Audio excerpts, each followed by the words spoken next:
thế số xe nào kia cùng can video thứ mấy giết ngay ní nhưng vừa ca chạy mình lại mệt riêng mũi cứ được việc đã ngày khai chia so mai chứ nào kia bây giờ dương vay ông lễ thì thang ông lễ khai đọc ngày ngày tìm bố khai ngày tìm bốn khai đọc thì còn phơi muối tới thường mấy ngày việc convert tới chỉ khai chứ chẳng nhưng đừng vừa ca và hai chạy tôn từ nâng pi lệ khán để dương ai vừa ca đã khai nâng bán ok chứ anh đi mẹ em bên đây hai nhung vay chỉ xa máy nè cái thì mới là hôm lúc cháu nè cái lấy nhung vay ngày chị đốc hai phần bốn đi còn phải mùi này khơi viên lộn chân một nhung vay ngay đi sam sấp hai đọc phí đi còn phải vì những chắc viên phơi ca lột mỏng như vậy thì ngày chị đọc bay hai pram năm đi còn phải buồn những chắc viên ca lột ô tô những chắc anh đi cứ đôi khi chắc là lấy như vay ngay chị đọc muối hai đọc đi còn phải muối ok chắc viên lột từ ngày chán ngày thì đọc mùi ok chứ là lấy thêm tiền cho mong má ok yeah và tí vi cho format đi màu như vậy ngày thì top ngày thì top hai đọc mùi thì còn buổi cả bố này thì hó ok này cái lô rồi màu ấy ngày thì một phải pi khai quá khai bảy ok chắc mình lộn màu ok chắc là việc đã nào cái ní lấy thì họ thay nhầm bậc cao Excel thay mới chứ ok bậc cao Excel thay mới mà được rồi nhưng ai vay tiền đi các bạn nè cái này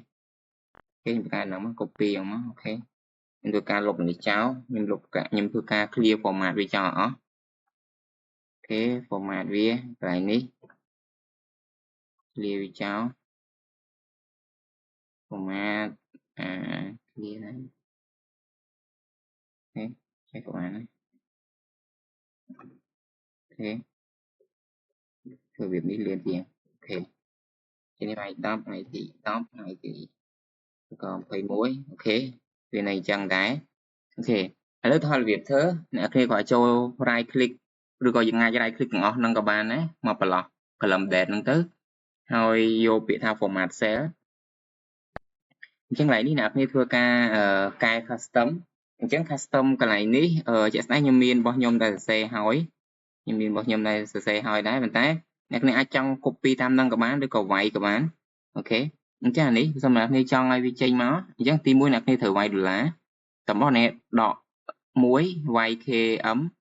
តំបន់នេះដកមួយទៀត YKH អក្សរធំហើយក្បៀសតមកអ្នកគ្នាវាយ1200ហើយយើងធ្វើការបិទគ្រាបមកវិញតមកអ្នកគ្នាវាយ DD MMM យាមានថាហ្នឹងគឺតំណាង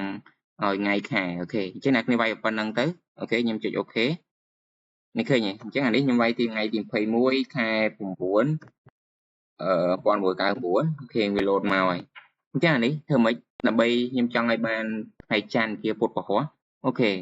លេខដូចគ្នា format អូខេអញ្ចឹងអ្នកគ្នាគ្រាន់តែធ្វើការសរសេរឥឡូវខ្ញុំបាច់ចាំសរសេរទេដោយសារតែមានលើនឹងស្រាប់អូខេអញ្ចឹងរូបមន្តមុនហ្នឹងគឺអញ្ចេះអ្នកគ្នាមុនហ្នឹងគឺអញ្ចេះអូខេអញ្ចឹងអ្នកគ្នាគ្រាន់ធ្វើការថែមនេះវាមួយទៅអូខេអ្នកគ្នាគ្រាន់តែឥឡូវខ្ញុំចូលទៅលេខ0នេះចុះអូខេខ្ញុំ copy ហើយខ្ញុំ paste វាមកអូខេអញ្ចឹងអ្នកគ្នារូបមន្តយើងមុនហ្នឹងកន្លែងនេះគឺយើងធ្វើការតែប៉ុណ្្នេះឯងនេះតែចេះអញ្ចឹងអាហ្នឹងគឺវាចេញ